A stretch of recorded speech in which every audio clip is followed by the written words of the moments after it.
بسم الله الرحمن الرحيم. إن الحمد لله نحمده ونستعينه ونستغفره ونعوذ بالله من شرور أنفسنا ومن سيئات أعمالنا.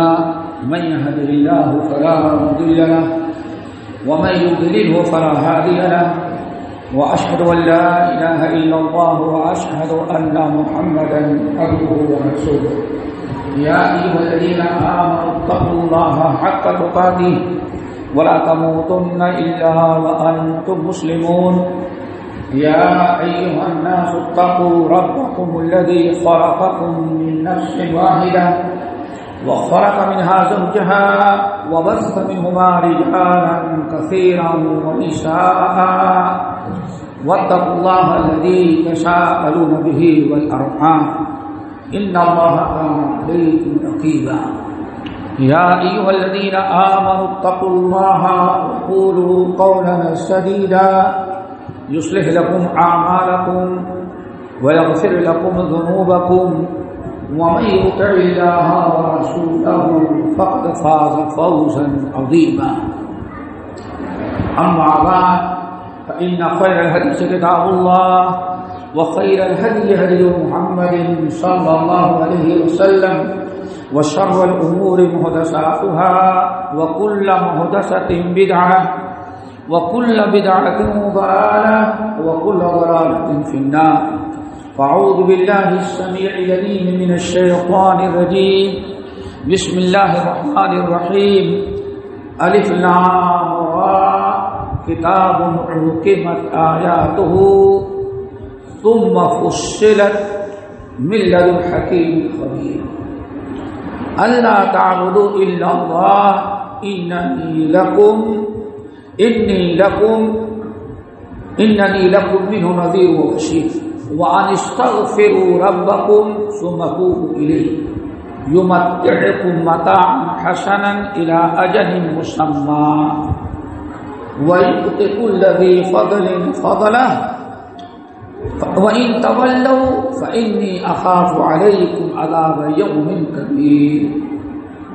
ہمارے امیر محترم صدر اجلاس، علماء کرام، معزز سامعین، نوجوان ساتھیوں، دینی ماں اور بہنوں، ہمیں جس موضوع پر کچھ باتیں کرنی ہیں وہ بعض ساتھیوں نے اشارہ بھی کیا، وہ کئی چیزیں ہیں، ان تمام کو انشاءاللہ اختصار مساحت میں رکھنے کی کوشش کریں گے. اللہ تعالیٰ سے دعا کرو کہ اللہ ہم سب کو عمل کی توفیق نصیب فرمائے. ہم سب صرف گفتار کے غازی نہ بنے بلکہ کردار کے غازی بن جائیں. آج سب سے بڑی کمی اور کوتاہی جو ہے اس کو یہ کہ ہم سننے کے تو شوقین ہیں لیکن اس کو عمل میں لانے کہ شوقین نہیں، اس میں بڑی کوتاہی ہوتی ہے. پہلی چیز جس پر ہمیں گفتگو کرنا ہے اختصاراً یہ ہے جس کے متعلق ہم نے سورۃ ہود کی ابتدائی چند آیات تلاوت کی ہیں. دنیا میں انسان قوموں کے عروج زوال، اچھے برے حالات بدلتے ہیں. کبھی کسی قوم کے حالات یکساں نہیں ہوتے. رب العالمین نے فرمایا وَتِلْكَ الْأَيَّامُ نُدَاوِلُهَا بَيْنَ النَّاسِ. ایک جملہ ہے، اگر ہم مسلمان اسی کو سمجھ لیں، چونکہ آیت بڑی اہم تفسیر کا محتاج ہے لیکن ہم اس کی تفسیر پوری نہیں بیان کر سکتے، اتنا اشارہ ضرور کر دیتے ہیں کہ اگر اسی آیت کو ہم سمجھ لیں، آیت کے ٹکڑا کہ وَتِلْكَ الْأَيَّامُ نُدَاوِلُهَا بَيْنَ النَّاسِ. اللہ رب العالمین کسی بھی قوم کے حالات یکساں کبھی نہیں ہوتے، ہمیشہ یاد. وَتِلْكَ الْأَيَّامُ نُدَاوِلُهَا بَيْنَ النَّاسِ. معاملہ صرف اتنا تھا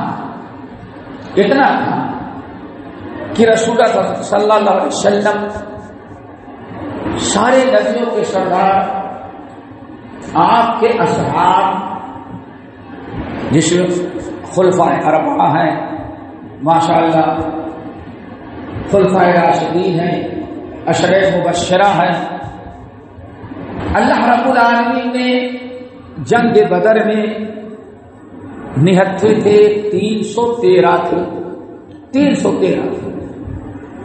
سامنے والی قوم جس نے اسلام اور مسلمانوں کو مٹا دینے کی قسم کھا رکھی تھی 1000 کی تعداد میں اور اسلحے سے لیس ہے.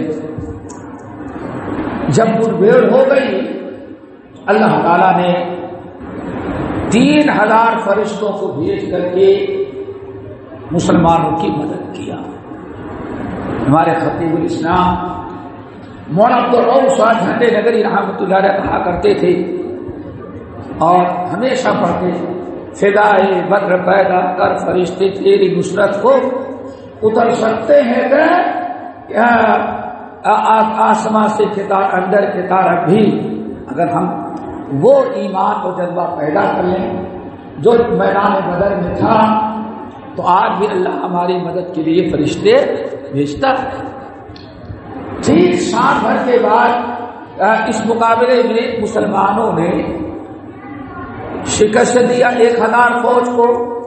بڑے بڑے سردار مارے گئے اور فرشتوں کو اللہ نے بھیجا کہ کافروں کو دیکھ دیکھ کر کے مارو. اللہ نے یہاں تک کہا کہ جوڑوں پر دیکھ دیکھ کر کے مارو, کھوپڑی پر ان کے جوڑوں کو توڑو. اللہ اکبر. فرشتوں کو اللہ مدد کے لیے بھیج رہا ہے اور اسی طرح کہاں مارو, سر کو نہیں مارو, جوڑوں کو. حضرت کل لمنا نکما کر دیا. کامیاب 70 مارے گئے اور 70 قیدی. ٹھیک سال بھر کے بعد کچھ کم و بیش جنگ احد میں حالات تھوڑے سے بدل گئے, تھوڑے سے حالات بدل گئے. 1000 کی فوج مدینے سے نکلی, 250 واپس آ گئی.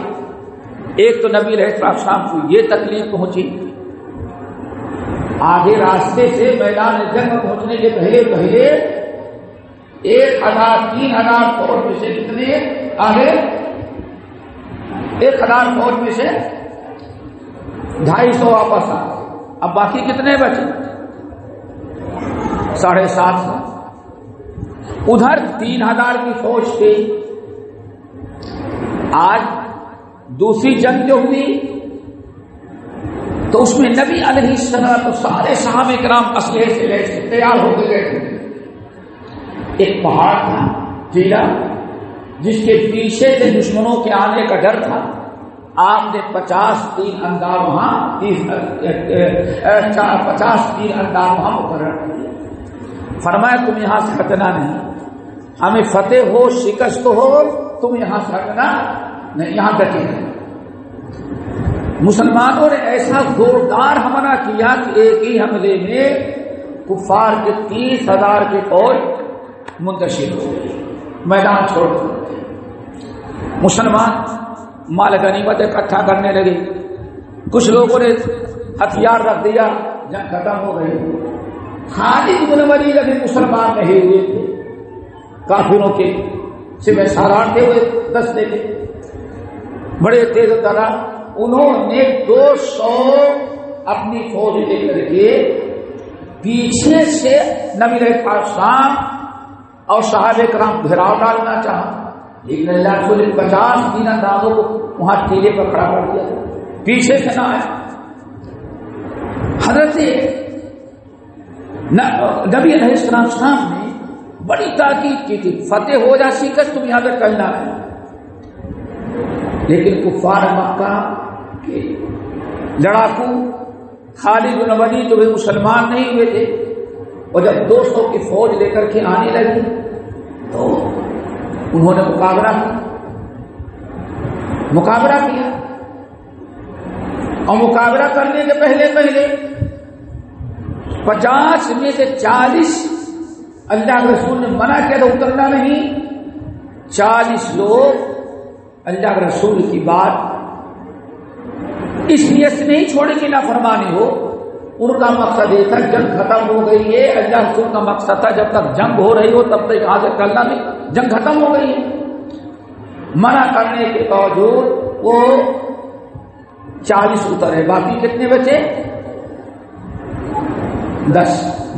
بڑا مقابلہ ہوا، ادھر سے 200 کی فوج، بہرحال وہ سب شہید کر دیے گئے۔ اچانک پیچھے سے آگے گھیراؤ ڈالا، اب بھاگتے ہوئے کفار کو للکارا کہ پلٹ جاؤ۔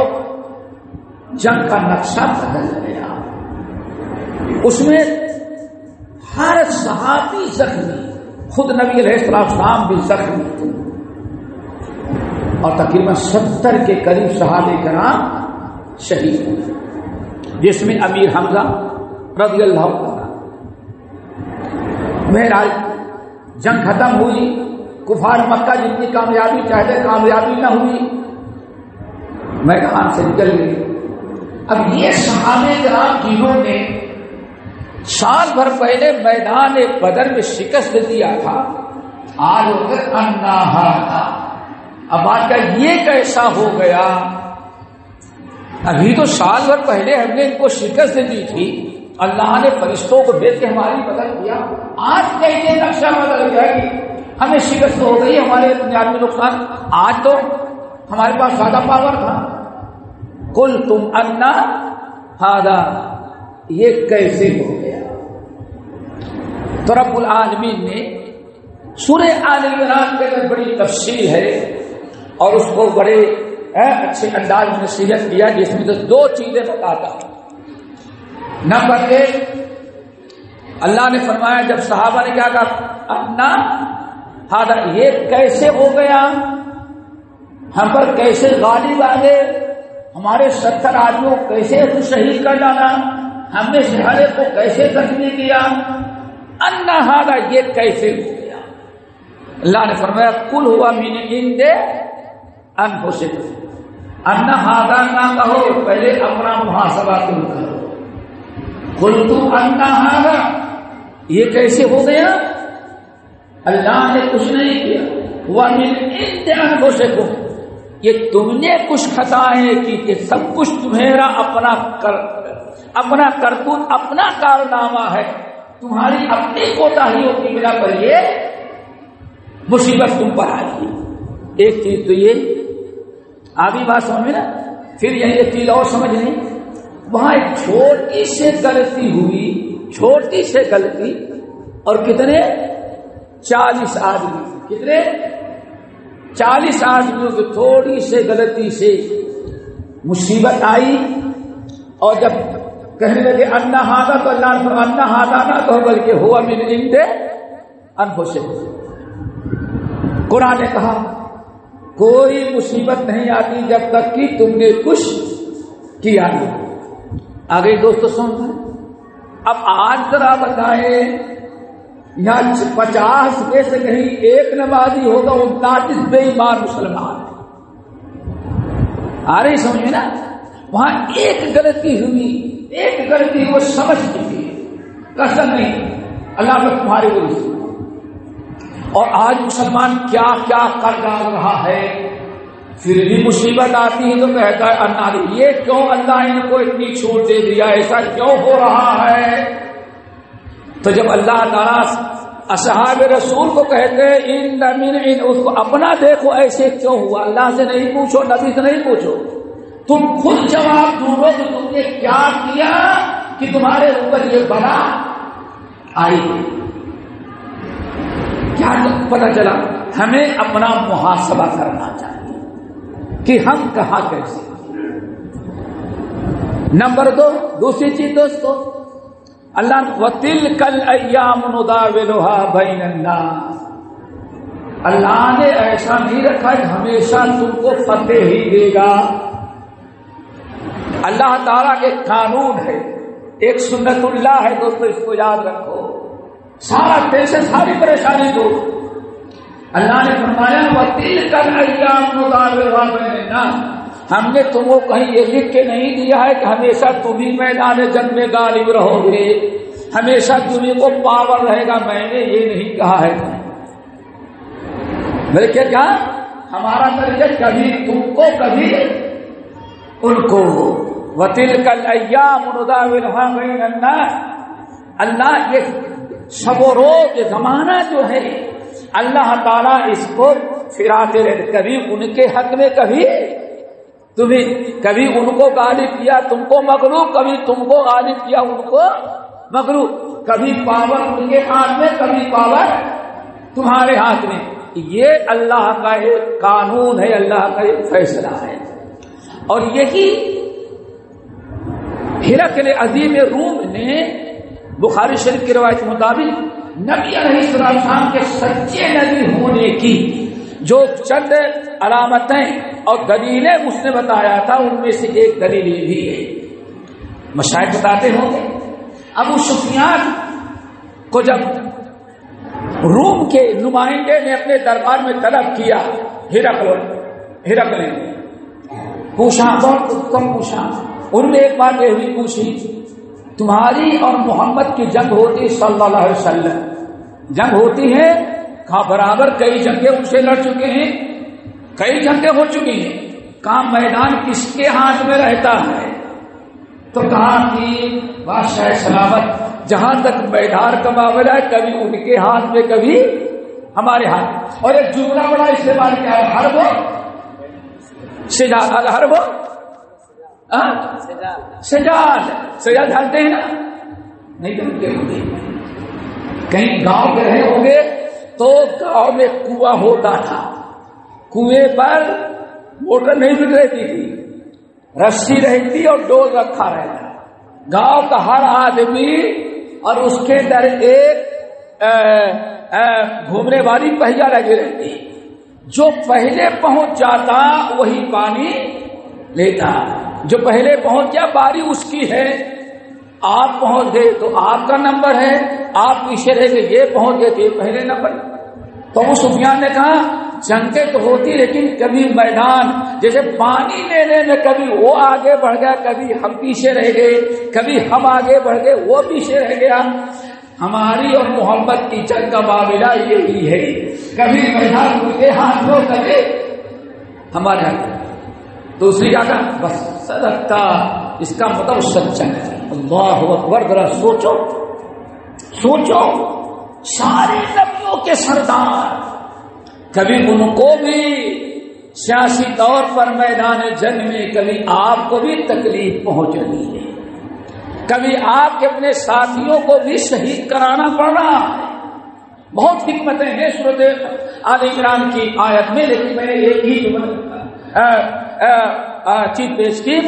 تو دوستوں ہمیشہ ہمیں یاد رکھنا چاہیے کہ وَتِلْكَ الْأَيَّامُ نُدَاوِلُهَا، اس سے دو اہل علم کہتے ہیں مفسرین دو چیزیں، نمبر ایک، اگر آپ پر کو شکست ہو رہی ہے، آپ پر ظلم ہو رہا ہے، آپ کو ستایا جا رہا ہے، تو ایک چیز یہ کہ اپنے پچھلے اعمال کا محاسبہ کریں، موجودہ حالات کا جائزہ لیں کہ آخر ہم سے کہاں مسٹیک ہو رہی ہے، ہم سے کیا کوتاہی ہو رہی ہے جس کی بنا پر یہ ساری بنائیں ہم پر آ رہی ہے، سمجھ رہے ہو نا؟ اور دوسرا یہ سوچو کہ بھائی یہ اللہ نے مدد کیا، وَمَا النَّصْرُ إِلَّا مِنْ عِنْدِ اللَّهِ، وَمَا النَّصْرُ إِلَّا مِنْ عِنْدِ اللَّهِ، پاور اسلحے قوت اور طاقت کثرت تعداد کا معاملہ نہیں ہے، فتح و شکست کا، فتح و شکست کا معاملہ ہے، وَمَا النَّصْرُ إِلَّا مِنْ عِنْدِ اللَّهِ، اللہ تعالیٰ کی نصرت اور مدد پر 313 تھے، اللہ نے مدد کیا، میدان تمہارے ہاتھ میں۔ اور آج ذرا کفار کو تھوڑی سی چھوٹ دی تھی میدان بدر میں، انہوں نے تم کو نقصان پہنچایا۔ اور یہاں ایک چیز اور بتا دیں، ہمارے شیخ الاسلام مولانا ثناء اللہ مرشدی رحمۃ اللہ علیہ ان واقعات کو بیان کرتے ہوئے کہتے ان تکونوا تعلمون، قرآن نے کہا ان یمسسکم قرح فقد مس القوم قرح مثلہ، ہے مسلمانوں آج میدان جنگ میں تم کو زخم پہنچا، تمہارے 70 صحابی شہید ہو گئے، تو یہ کون سی بڑی چیز ہے؟ ابھی سال بھر پہلے سے تم ان کو تکلیف دے چکے تھے، اللہ ہو گئے اگر تم کو تکلیف پہنچ رہی ہے تو اس سے پہلے ان کو بھی تو تکلیف تم سے پہنچ چکی ہے۔ تو اس آیت کو ادا کرنے کے بعد شیخ الاسلام مولانا مرشدی رحمۃ اللہ علیہ کہتے تھے لیکن دونوں میں بڑا فرق ہے.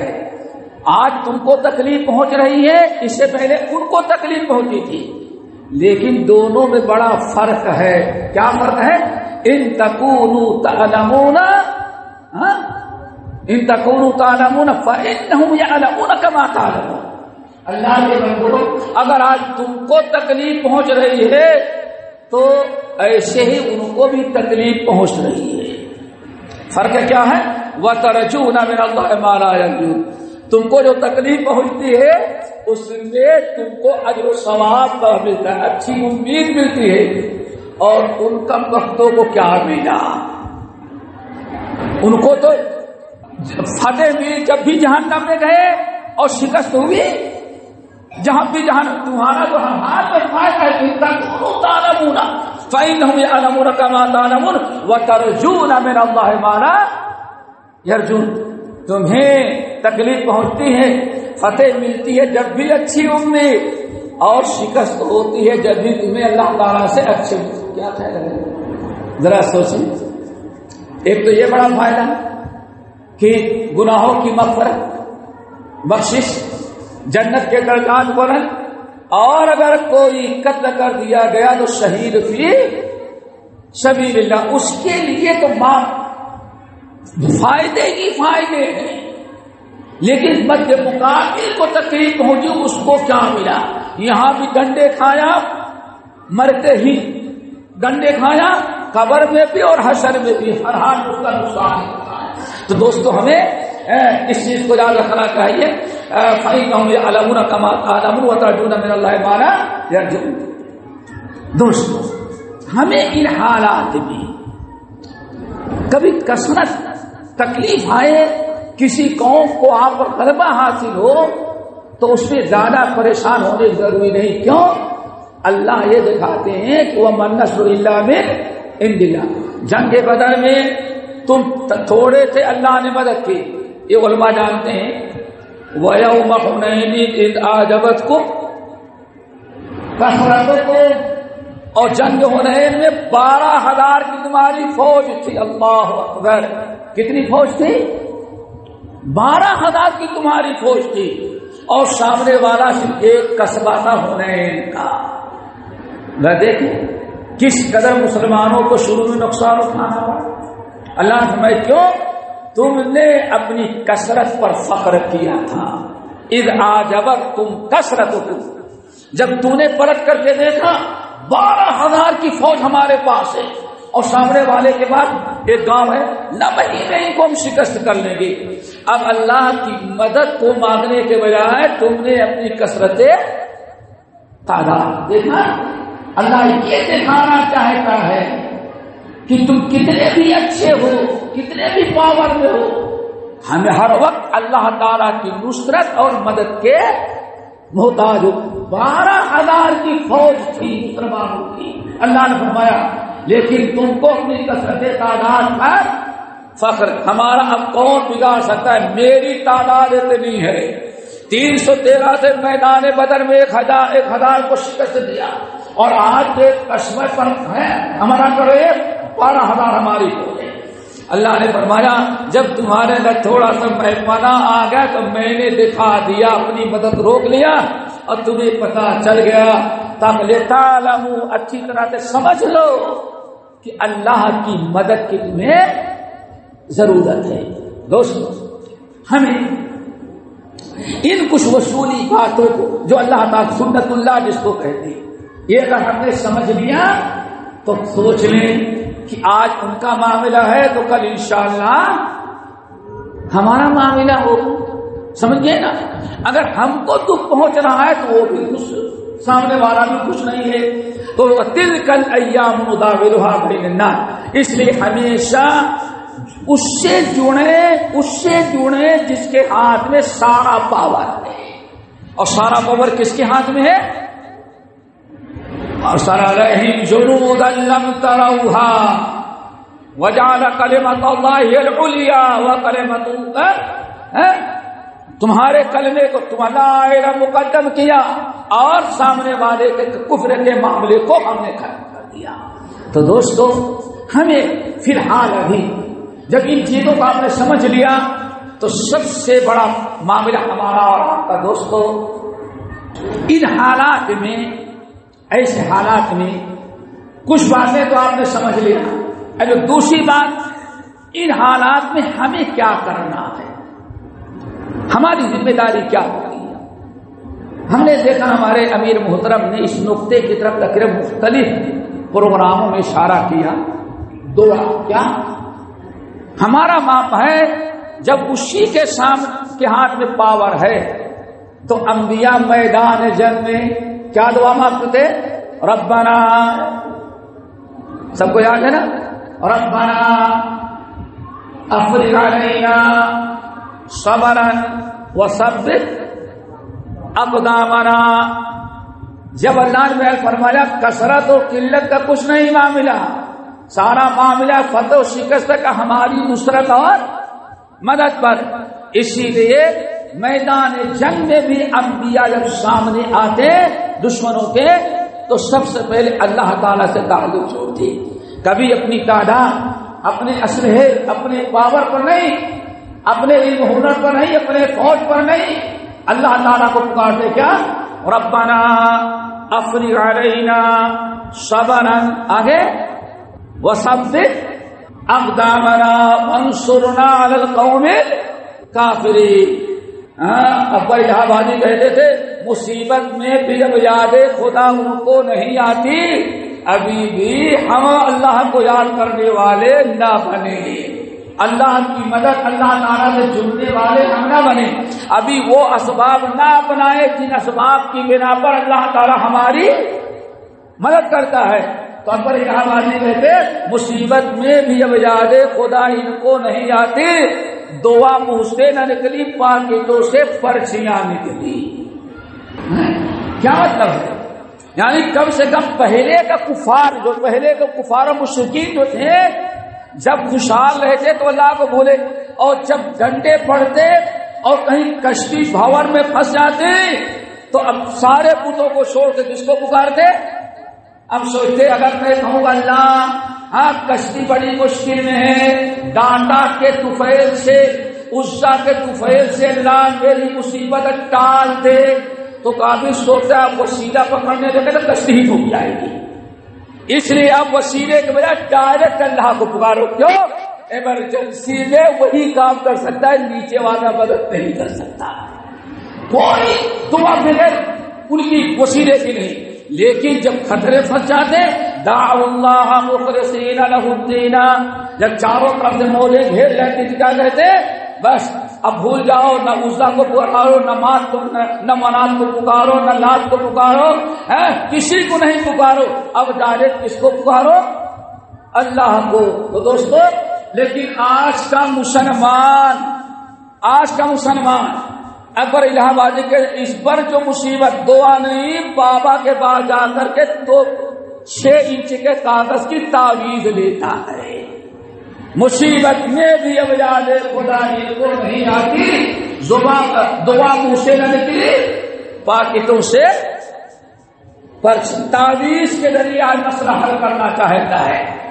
دوستو بہت بڑی چیز ہے، اپنے اگر اللہ تعالیٰ کو راضی کرنا ہے، ہم ان مصیبتوں سے نجات پانا چاہتے ہیں، تو ذکر اذکار میں ایک بہت بڑا ذکر ہے توبہ استغفار۔ کیا دے؟ توبہ استغفار۔ جب تک مسلمان توبہ استغفار نہیں کرے گا، دنیا کی ساری طاقت آپ کی مددگار بن جائے، لیکن اگر اللہ ناراض ہے تو ساری دنیا کی مدد مل جانے کے باوجود بھی آپ کی مصیبت نہیں دور ہوگی۔ اور اگر آپ نے اللہ کو راضی کر لیا، توبہ استغفار کر لیا، اور اللہ اگر گنہگاروں سے راضی ہو تو توبہ استغفار کرنے کے بعد ہی کیا کیا ہے آپ لوگ حدیث سنی ہے نا، کتنا خوش ہو جاتا ہے اللہ، کتنا خوش ہوتا ہے توبہ استغفار سے۔ اس حدیث کو یاد کرو کہ اللہ فرماتے ہیں ایک آدمی بیچارہ اپنے کھانے کا سامان، پینے کا سامان، سب کھانے کا سارا سامان اوپری پر رکھ کر کے چلا جا رہا تھا۔ آگے حدیث، چلا جا رہا ہے بیچارہ، چلتے چلتے تھک گیا، گرمی کا موسم تھا، ایک درخت کا سایہ نظر آیا، وہاں لیٹ کر کے آرام کرنے لگا اور سامان نہیں اتارا، نہ پانی اتارا نہ کھانا اتارا، سارا زندگی کا جو سہارا تھا اسی اونٹنی پر رہنے دیا، پانی بھی چھوڑ دیا، کھانا بھی چھوڑ دیا، بستر بھی چھوڑ دیا۔ کیوں؟ تھوڑی دیر آرام کر کے چلے جائیں گے۔ کیوں؟ ایک مرتبہ سارا سامان اتاریں گے تو پھر دوبارہ رکھنا پڑے گا۔ زمین پر سو گیا اور غلطی کیا ہوئی؟ اونٹنی باندھنا بھول گیا نیند لگ گئی۔ جب اٹھا تو اونٹنی غائب۔ آپ بڑا پریشان، ادھر بھاگا ادھر بھاگا ادھر، اب کہیں اونٹنی نظر نہ آئی۔ تب سوچتا ہے کہ دھوپ میں مرنے کی وجہ اسی درخت نیچے آ کر پھر لیٹو وہی مر جاؤ۔ اب مرنے کے لیے لیٹا، اللہ کا بندہ آتا۔ تھوڑی دیر کے بعد نیند کھلی تو دیکھا پورے ساز و سامان کے ساتھ اونٹنی اس کی حاضر ہے۔ اب اتنا خوش ہو گیا، اللہ تعالیٰ کا شکر ادا کرنا چاہے تو کیا کہتے ہیں؟ اللہم انت عبدی وانا ربک، اللہ میں تیرا رب ہوں اور تو میرا بندہ ہے۔ اتنا خوش ہو گیا، اس کو یہ احساس نہیں کہ زبان سے کیا نکل رہا ہے۔ اس کو کہنا چاہیے تھا اللہم انت ربی وانا عبدک، لیکن زبان سے کفریہ کلمات کہہ ڈالا، ربنا لا تؤاخذنا ان نسینا او اخطانا، اس پر کوئی گرفت نہیں۔ لیکن بتانا یہ مقصد تھا دوستو، اللہ نے فرمایا جتنا وہ انسان اونٹنی پانے کے بعد خوش ہوا، اونٹنی غائب تھی، مرنے کے لیے لیٹ گیا، آنکھ کھلی تو دیکھا اونٹنی موجود ہے۔ اونٹنی یہ جملہ، اونٹنی واپس آ گئی، کہیں چلی گئی تھی نا، اتنی دور چلی گئی تھی کہ آنکھ کھلنے کے بعد ڈھونڈتا ہے تو اونٹنی نہیں مل رہی ہے، اتنی دور اونٹنی چلی گئی ہے۔ اب یہ مرنے کے لیے آ کے لیٹ گیا، دوبارہ نیند کھلی تو اونٹنی پلٹ کر آ گئی ہے، پلٹ کر اب سارے سامان کے ساتھ۔ اب بندہ خوش ہو گیا۔ اللہ سے فرمایا بندہ جب توبہ کرتا ہے تو اللہ اس سے بھی زیادہ خوش ہوتا ہے۔ کیوں خوش ہوتا ہے؟ ذرا غور کرو، اس آدمی کی گم شدہ اونٹنی مل گئی اور اللہ اس سے زیادہ کیوں خوش ہوتا ہے؟ میرا بندہ بھٹک رہا تھا، برائیوں میں تھا، میرے بندہ ہماری نافرمانی چھوڑ کر کے میری فرما برداری پر آ۔ اللہ نے تشریح دی، بھولی ہوئی تھی، تھکی ہوئی تھی، واپس آ گئی۔ اور یہ میرا بندہ جو شیطان کے درگے میں پھنس گیا تھا، ہماری عبادت سے دور، میرے ذکر سے دور، میری فرما برداری سے دور ہو گیا تھا، یہ پھر پلٹ کر کے کہاں آ گیا؟ میرے پاس۔ اللہ اس لیے خوش ہوتا ہے دوستوں۔ اب آپ بتائیے، جب اتنا اللہ تعالیٰ خوش ہوتا ہے تو میرے بھائی ہم اتنا اللہ تعالیٰ کو خوش کرنے والا عمل نہیں کریں گے۔ ہمارے ہاں توبہ کیا ہے؟ دو طرح کی توبہ ہمارے ہاں توبہ کیا ہے؟ ایک تو کچھ لوگ بس اللہ توبہ توبہ، گناہ نہیں چھوڑیں گے۔ توبہ کیا؟ اونٹنی کیا تھی؟ بھٹک گئی تھی، چلی گئی تھی، واپس آئی۔ توبہ کیا ہے؟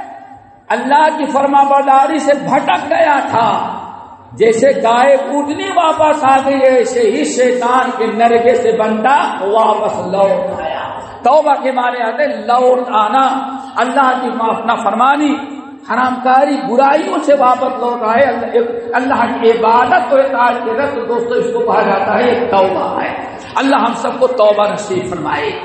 تو دوستو توبہ استغفار، اسی لیے آئے قرآن آیات ہمیشہ انبیاء علیہ السلام نے اپنی قوموں کو ہلاکت، بربادی اور تباہی سے بچانے کے لیے انبیاء نے کس کی دعوت دی تھی قوم کو؟ توبہ استغفار کی۔ تو ہمارے ہاں سے ایک توبہ تو یہ ہے، کان پکڑیں گے اللہ بس معاف کر دے معاف کر دے، لیکن برائی نہیں چھوڑیں گے۔ اور ایک سب سے بڑی توبہ کیا ہے؟ سب سے بڑی توبہ، انہوں نے کوئی گناہ کا کام کیا، برادری نے ان کو بائیکاٹ کر دیا، اب برادری میں لینا ہے تو کسی عالم کو بلائے، اس کے سامنے، ہاں بھائی میں توبہ کرتا ہوں، بھائی صرف توبہ نہیں، 5,000 کے اوپر جرمانہ بھی ادا کیا جاتا ہے۔ اب دل سے میرے بھائی یہ توبہ نہیں، توبہ دل سے ہے، اللہ کے داد و فرما برداری کی طرف آ جاؤ۔ ہم نے کہا انبیاء علیہ السلام ہمیشہ کس کی دعوت دیتے رہے؟ قوم کو ہلاکت اور بربادی سے بچانے کے لیے توبہ استغفار کی بہت ساری آیت۔ نمبر 1 سورہ ہود کو آپ دیکھیں، سورہ ہود قرآن پاک کی ایسی سورت ہے جس میں اللہ تعالیٰ نے بہت ساری قوموں کی ہلاکت، بربادی، تباہی سب کا تذکرہ ہے، بڑی داستان، ساری ظالموں کی کفر و شرک مبتلا قوموں کی تباہی بربادی کی داستان اللہ نے بیان کیا۔ آخر میں بیان فرمایا وما كان ربك ليهلك القرى بظلم واهلها مصلحون، اللہ تعالیٰ ان قوموں کو کبھی نہیں ہلاک کرتا جو اپنی اصلاح کرنے، اگر قوم اپنی اصلاح کر لے تو بڑے بڑے عذاب سے اللہ تعالیٰ قوم کو بچا لیتے ہیں، ہلاکت اور تباہی سے محفوظ کر دیتے ہیں۔ حضرت نوح علیہ السلام دوستو صدق کے دل سے توبہ نہیں کہتے ہم تو اتنا صدق کے دل سے سارے گناہوں کو چھوڑ کر کے اللہ تعالیٰ کی طرف آ جاؤ، یہی کیا ہے توبہ اور استغفار ہے، ساری بلائیں ساری مصیبتیں ٹل جائیں۔ اللہ کے نبی نوح علیہ السلام کو فَقُلْتُ اسْتَغْفِرُوا رَبَّكُمْ إِنَّهُ كَانَ غَفَّارًا يُرْسِلِ السَّمَاءَ عَلَيْكُمْ مِدْرَارًا وَيُمْدِدْكُمْ بِأَمْوَالٍ وَبَنِينَ وَيَجْعَلْ لَكُمْ جَنَّاتٍ وَيَجْعَلْ لَكُمْ أَنْهَارًا۔ قوم کو 5 فائدے بتا رہے، اگر میری قوم کے لوگوں تم کفر سے، شرک سے، ضلالت سے، گمراہی سے، منکرات اور محرمات سے باز آ جاؤ، میری فَقُلْتُ اسْتَغْفِرُوا رَبَّكُمْ، اے اللہ میں نے اپنی قوم سے کہا کہ لوگوں تم استغفار کر لو، توبہ کر لو، اللہ کی نافرمانی سے باز آ جاؤ، شیطان کے چنگل سے نکلو، رحمان والے بن جاؤ، اللہ تعالیٰ کی عبادت پر آ جاؤ، تو 5 عظیم ترین فائدے ہوں گے۔ کتنے؟ اگر توبہ استغفار کر لو صدق کے دل سے تو 5 فائدے تمہیں ہوں گے، سوچو۔ نمبر 1 انہ کان غفارا، زندگی کے سارے گناہوں کو معاف کر دینا۔ نمبر 2 یرسل السماء علیکم مدرارا، موسلادھار آسمان سے فائدے مند اللہ تعالیٰ بارش برسائے گا، وہ آسام والی بارش نہیں کہ بہ جائے گا، نہیں، سیلاب نہیں آئے گا، رحمت کی بارش ہوگی، ہر قطرہ رحمت لے کر کے آئے گا۔ یرسل السماء علیکم مدرارا۔ نمبر 2 وَيُمْدِدْكُمْ بِأَمْوَالٍ وَبَنِينَ، اللہ تعالیٰ مال بھی خوب بڑھائے گا، بزنس بھی خوب چلے گا، کاروبار بھی خوب چلے گا، اور وَبَنِينَ، اللہ تعالیٰ اولاد بھی خوب تمہیں دے گا۔ اللہ اکبر، کتنے فائدے ہوں گے توبہ استغفار۔ آج مسلمان سب کچھ کرنا چاہتا ہے، اعلان کر دیا جائے مسجد بنوانی ہے تو شاید پیسہ دے دی، اور کہہ دیا جائے کل جلوس نکالنا ہے، حکومت کے خلاف احتجاج کرنا ہے تو مسلمان شاید کے لاکھوں دے دے گا۔ میرے بھائی فری والا کام کرنے کے لیے تیار ہے۔ کتنے فائدے سنو، استغفروا انہ کان غفارا۔ نمبر 2 وَيُرْسِلِ السَّمَاءَ عَلَيْكُمْ مدرارا، موسلادھار بارش برسائے گا۔ نمبر 3 وَيُمْدِدْكُمْ بِأَمْوَالٍ وَبَنِينَ، اللہ مال سے بھی نوازے گا اور اولاد سے بھی نوازے گا۔ اللہ تعالیٰ اولاد سے، گھر کو اولاد سے بھر دے گا، اور تمہاری دکانیں خریدنے والے کسٹمر سے بھری رہیں گی، اور تمہارے باغات پھل لائیں گے، تمہاری فصلیں اناج اور غلہ اگائیں گی، ساری برکت تو اللہ کے نبی فرماتے ہیں کس نے توبہ استغفار میں استغفروا ربکم انہ کان غفارا یرسل السماء علیکم مدرارا ویمددکم باموال وبنین ویجعل لکم جنات، بڑے بڑے باغیچے بھی اللہ تعالیٰ تم کو دے گا، بڑے بڑے باغات، کوئی تمہارے باغات میں پھلوں پر کوئی آفت کوئی مصیبت نہیں آئے گی، سارے پھل اچھے ہوں گے اور اللہ رب العالمین اسے برکت دے گا۔ کتنی چیزیں ہو گئی؟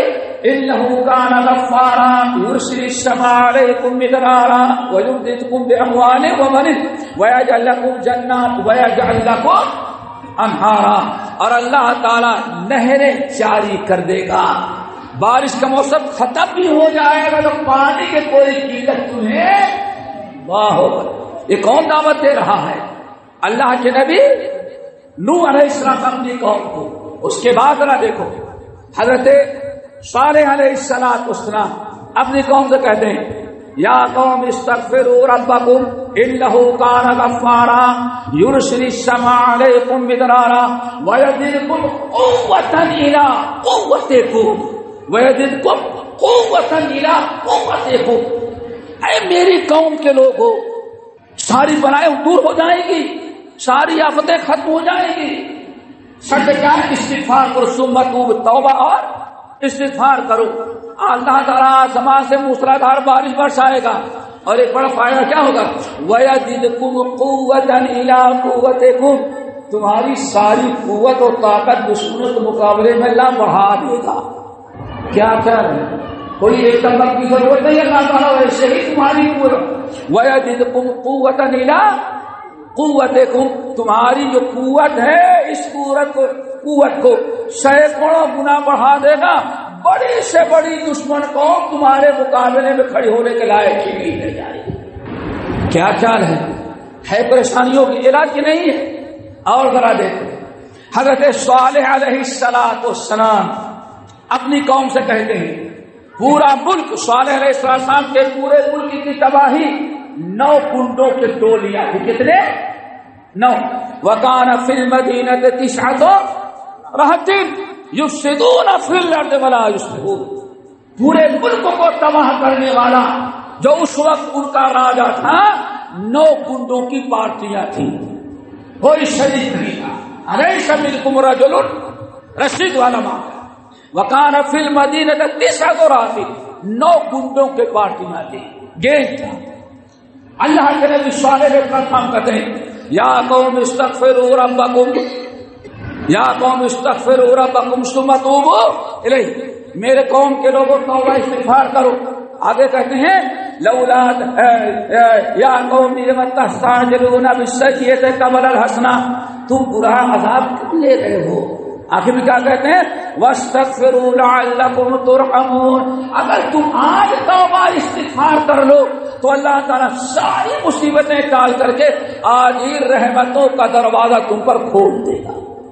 یہ توبہ استغفار کی برکت ہے۔ آخری نبی مسلم کے متعلق ہم نے سورہ ہود کی ابتدائی آیات پڑھی، اتنی پیاری بات ہے دوستو۔ وَأَنِ اسْتَغْفِرُوا رَبَّكُمْ ثُمَّ تُوبُوا إِلَيْهِ يُمَتِّعْكُم مَّتَاعًا حَسَنًا إِلَىٰ أَجَلٍ مُّسَمًّى۔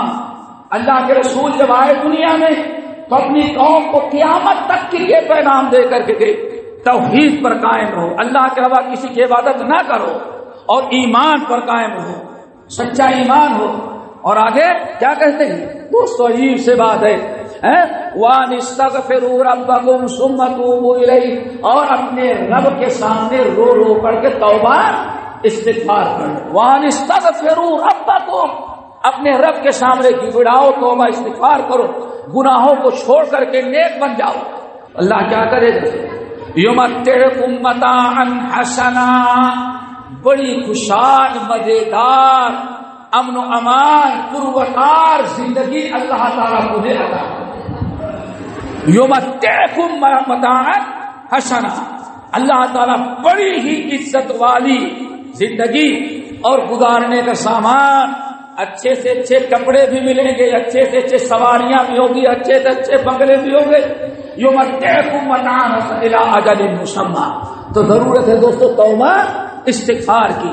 اسی لیے نبی علیہ السلام کی حدیث حضرت ابو موسیٰ الاشعری رضی اللہ تعالیٰ عنہ سے مرفوعاً مروی ہے، سند پر کچھ کلام ہے، لیکن عبداللہ ابن عمر، عبداللہ ابن عباس حضرت ابو ہریرہ رضوان اللہ علیہ اجمعین نے ایسے موقوفاً اس لیے باتفاق علماء یہ حدیث قابل حجت ہو گئی. کیوں؟ مرفوع حدیث میں کلام ہے لیکن موقوف سے اس کی تائید صحابہ کرام کی جماعت سے تائید ہو رہی ہے. اللہ کے رسول صلی اللہ علیہ وسلم نے ارشاد فرمایا اے لوگوں ان اللہ قد انزل علی لامتی امانین. یاد رکھو دوست، ان اللہ قد انزل علی لامتی امانین. اس دنیا میں میرے امتیوں کو امن و امان اور سکون، ہر قسم کے عذاب، ظلم و زیادتی سے محفوظ رکھنے کے لیے اللہ نے دو چیزیں میرے اوپر قد انزل، قرآن میں اللہ نے دو چیزیں امن و امان کی میرے امت کے لیے نازل کر دیا، نازل ہو جائے تاکہ قیامت تک قرآن میں پڑھا جائے. وہ کیا ہے؟ پھر نبی صلی اللہ علیہ وسلم نے سورہ انفال کی آیت پڑھی ما کان اللہ لیعذبہم وانت فیہم وما کان اللہ معذبہم وہم یستغفرون. سورہ انفال کی آیت اللہ نے فرمایا اللہ کو کیا پڑی ہے کہ ان کو اے نبی آپ جب تک دنیا میں موجود ہیں تب تک اس امت پر عذاب نہیں ڈالنا. پہلا سبب کیا ہے؟ اللہ نبی علیہ السلام کا وجود. لیکن آپ نے فرمایا فَإِذَا مَضَيْتُ، لیکن ملک الموت آئیں گے، روح قبض ہوگی، ہم تمہارے درمیان سے چلے جائیں گے. شیخ کیا ہوتا ہے مدد؟ مرا تمہارے کیا کریں؟ ہاں گزرنا. کیا مدعی تو گزر گئے، چلے گئے. پتا چل گیا اللہ سن برفایا کہ ہم چلے جائیں گے. یہ حاضر ناظر والا کوئی چکر نہیں کہ ہر جگہ آتے ہوں. اللہ سن میں پہلا مدعی تو میں تو چلا جاؤں گا. پہلا امن امان کس کے برکت ہے؟ میرا وجود. فَإِذَا مَضَيْتُ، میں تو چلا جاؤں گا، لیکن وَبَقِيَ الْآخَرُ وَبَقِيَ الْإِسْتِغْفَارُ إِلَى يَوْمِ الْقِيَامَةِ. لیکن قیامت اگر تمہیں اللہ تعالیٰ کے عذاب سے بچنا ہے تو اللہ عذاب سے بچنے کے لیے ایک امن والی چیز قیامت کو صبح تک باقی رکھے گا. اور وہ کیا ہے؟ توبہ، استغفار. یارو سارے عذاب اور پریشانیوں سے بچنے کا اللہ نے کیا راستہ بتایا؟ توبہ، استغفار. ہم سب کچھ تو کر لیں گے، جو روڈ پہ آ جائیں گے پتھر مار لیں گے، جوش میں آ جائیں گے، چلان میں آ جائیں گے، جان دینے کے لیے تیار ہو جائیں گے، لیکن توبہ توبہ کرنے کے لیے تیار نہیں ہے دوستوں. پھر ایک واقعہ یاد آیا ابھی. ایک بہت بڑے عالم ہیں عبداللہ ابن رجا بن حیوہ. کیا؟ رجا بن حیوہ. یہ بڑا دلچسپ ہے. کئی بار سنایا آپ کو ساتھیوں کو. یہ حج میں آئے تھے اور ایام جو منا ہوتے ہیں حج کے بعد 3 دن، کہتے ہیں ایک دن میں پہنچ گیا مسجد خیف میں نماز پڑھنے کے لیے. نماز پڑھ کر کے جیسے امام نے سلام پھیرا، ایک اجنبی شخص کھڑا ہوا پیچھے، کہتا یا ایھا الناس، یا ایھا الناس صلاۃ خصال لا یعذبکم اللہ بہن. اے دنیا کے آئے حاجیوں، میرا پیغام سن لو. 3 چیزیں ایسی ہیں جب تک یہ امت ان 3 باتوں پر عمل کرتی رہے گی اللہ تعالیٰ کبھی امت پر عذاب نہیں نازل کرے گا. جب تک یہ امت ان 3 باتوں پر عمل کرے گی، کسی ظالم کو اللہ تعالیٰ میری امت پر مسلط نہیں کرے گا. الدعاء، الشکر والاستغفار والدعاء. بس وآخر دعوانا الحمدللہ. یہ 3 باتیں بیان کی، نہ ہمارا کیا نہ کچھ مسجد سے آئے. اب وہاں رجا بن حیوہ جیسے محدث اور امام و اہل الحدیث موجود تھے. انہوں نے کہاں گیا پوچھتے ملتا نہیں، کس سے پوچھتے نہیں بتاتا، کوئی پہچانتا ہی نہیں تھا. اتنی جرات کے ساتھ دنیا کے آئے سارے حجاج ان کے سامنے اتنی ٹھوس انداز میں بیان کر گیا، یا ایھا الناس صلاۃ و خصال لا یعذبکم اللہ الا، قوم کے لوگوں، حاجیوں، تین عمل جب تک امت کرتی رہے گی اللہ تعالیٰ کا عذاب نازل نہیں ہوگا۔ کہتے میں تنگ آ گیا ڈھونڈ کر کے، کہتے لیکن سوچتا ہوں کوئی شاہد اتنی بڑی بات نہیں کرے گا، اتنے بڑے دان دنیا کے محدث، دنیا کے مفسر، دنیا کے فقہاء علماء بیٹھے ہوں اتنا زوردار انداز میں بغیر حوالے کے کرا جائے کہہ کر کے، تو شاید کوئی بہت بڑا عالم ہے۔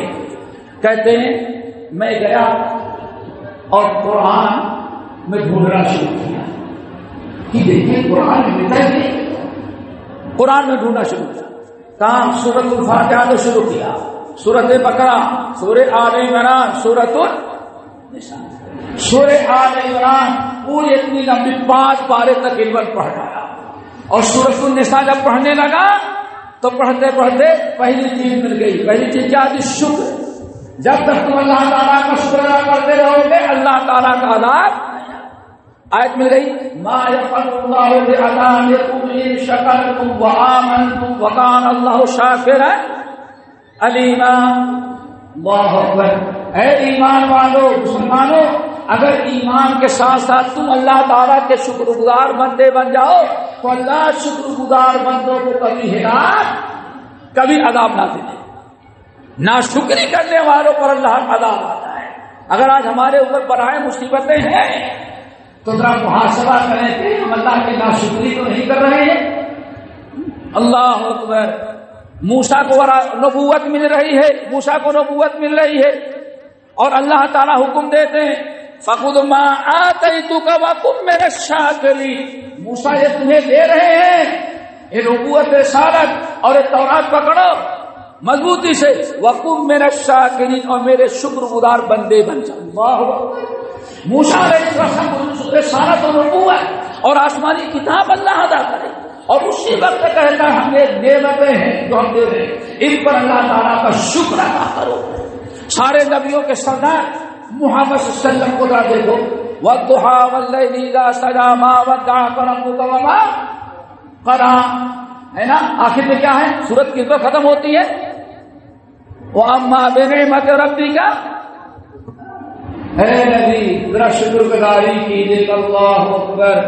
اور ہم ناشکری کریں تبھی شاید عذاب آ رہا۔ پہلی چیز مل گئی ما یفعل اللہ بعذابکم ان شکرتم وآمنتم وکان اللہ شاکرا علیما۔ ایک چیز مل گئی تو حوصلہ بڑھ گیا کہ کوئی بڑا محدث، بڑا فقیہ، بڑا مفسر تھا جس سے 3 باتیں بتائی، ایک مل گئی تو دونوں ضرور ہوگی۔ کہنا شروع کیا، سورۃ النساء ختم کیا، سورۃ المائدہ، سورہ انعام، سورہ اعراف، اللہ اکبر، چلے گئے پڑھتے ہوئے۔ سورۃ انفال پر جب پہنچے تو دوسری چیز مل گئی کیا؟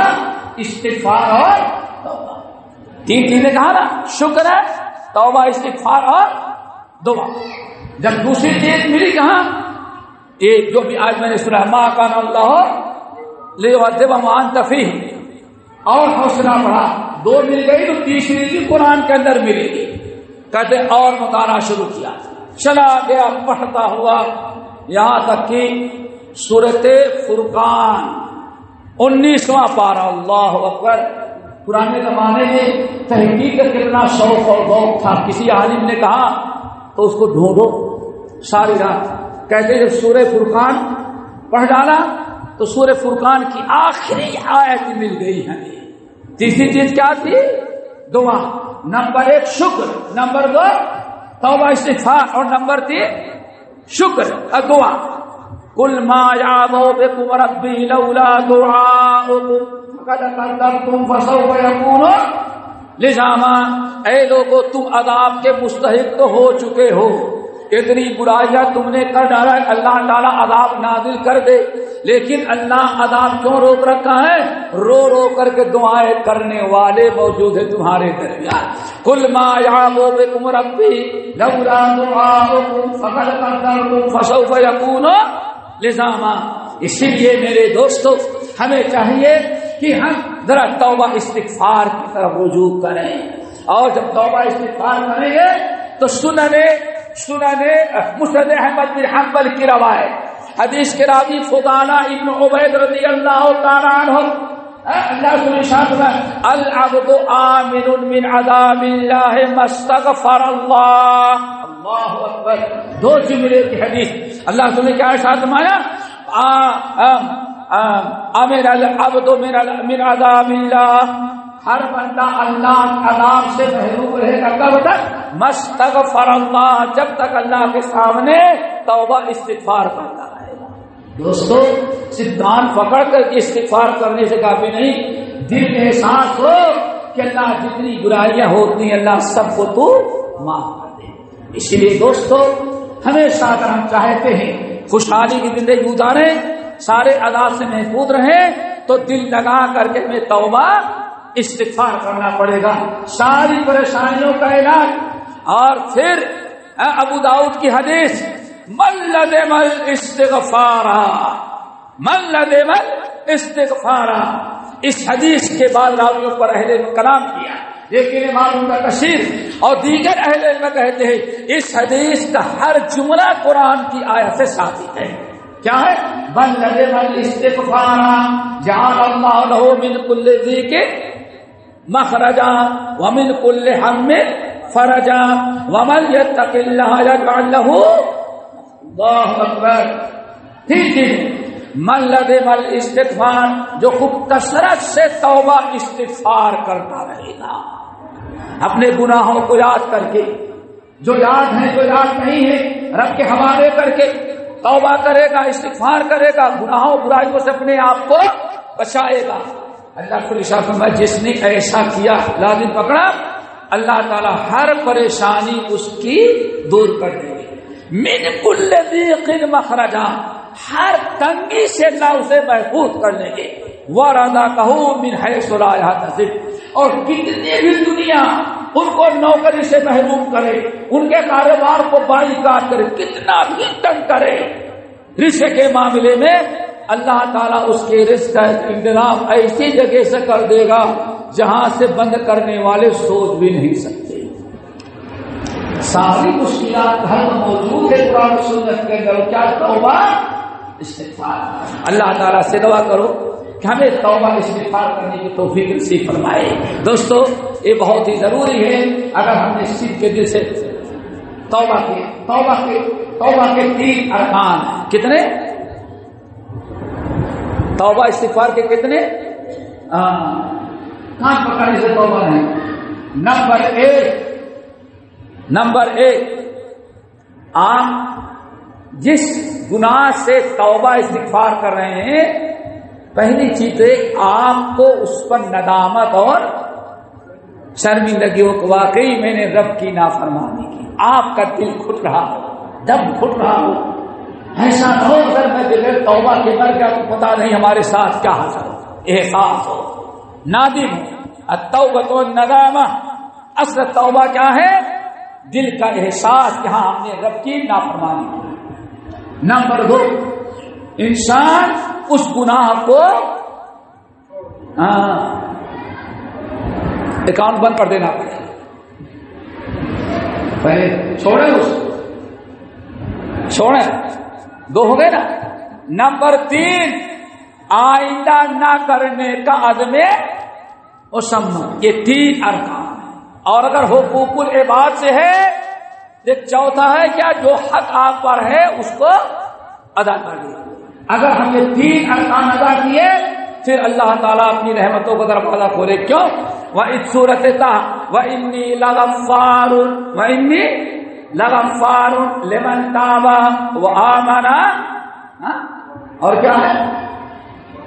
وَأَصْلَحَ، یہی نا، وَأَصْلَحَ وَإِنِّي لَغَفَّارٌ لِمَن تَابَ وَآمَنَ وَأَصْلَحَ ثُمَّ اهْتَدَىٰ، ثم ہم اس کی توبہ قبول کرتے ہیں۔ ہم غفار ہیں لیکن سب کے لیے نہیں، غفار ہیں، ہم مغفرت کرتے ہیں لیکن کسی لمن تابا، جو صدق کے دل سے توبہ کر لے، وآمنا، عقیدہ درست کر لے، ثم اهْتَدَىٰ، اور آئندہ کے لیے اپنی اصلاح کر لے۔ تو دوستو اللہ تعالیٰ سے دعا کرو ہم سب کو توبہ کا استغفار کرنے والا بنائے، اور جب یہ چیز ہمارے اندر آ جائے تو انشاءاللہ ہمارے ساری بلائیں آفتیں ختم ہو جائیں گی۔ اور آخر میں تیسری چیز اور بتائیں، آخر یہ ساری چیزوں کو عمل کب ہم کریں گے؟ ان ساری چیزوں کا عمل کب ہوگا؟ جب ہمارے پاس علم ہو۔ کیا ہو ہمارے پاس؟ علم ہو۔ یہ ساری چیزیں توبہ بھی کریں گے، استغفار بھی کریں گے جب کہ ہمارے پاس علم ہو، اور علم میں سب سے زیادہ اللہ تعالیٰ کی ذات و صفات کا علم ہو۔ جتنا اللہ تعالیٰ کی توحید، ذات و صفات کا علم ہمارا بڑھتا جائے گا، اتنا ہی زیادہ ہمارے دل میں اللہ تعالیٰ کا ڈر اور خوف پیدا ہوگا۔ انما یخشی اللہ من عبادہ علماء۔ اللہ سے نے کیا فرمایا؟ انا اتقاکم للہ واخشاکم۔ سب سے زیادہ اللہ کی معرفت نبی صلی اللہ علیہ وسلم کو تھی، اس لیے اللہ رسول نے کیا فرمایا؟ سب سے زیادہ ڈرنے والا میں۔ تو علم کے لیے دوستو چاہیے کہ ہم میں ہر انسان علماء کے پاس بیٹھ کر کے درس قرآن میں، درس حدیث میں بیٹھ کے علم حاصل کریں۔ اور سب سے بڑی چیز کیا ہے؟ امام حسن بصری کا نام امام حسن رضی اللہ تعالیٰ، حسن بصری نہیں، حسن بن علی بن ابی طالب۔ کتنی پیاری بات کہتے ہیں مشاہد۔ اگر آج ہم لوگ کو تیار کر لیں تو بھی کہیں بات اٹھی تھی نا، ہماری بہت ساری لڑکیاں غیروں سے اتنا نہیں کر رہی جتنا پروپگنڈا کیا جا رہا ہے، لیکن کچھ نہ کچھ حقیقت یہ سب تب ہوتا ہے اگر ماں باپ امام حسن رضی اللہ تعالیٰ کی فارمولے کو اگر انسان اپنا لے تو شاید کوئی پریشانی نہیں۔ کیا کہتے ہیں؟ علم الصبیان، لوگوں بچوں کے بڑے ہونے کے انتظار نہ کرو، بچپنے ہی سے بچوں کو اسلامی تعلیم دینا شروع کر دو۔ پھر آگے کیا کہتے ہیں؟ کتنی پیاری بات کہتے ہیں، التعلم فی الصغر کالنقش علی الحجر۔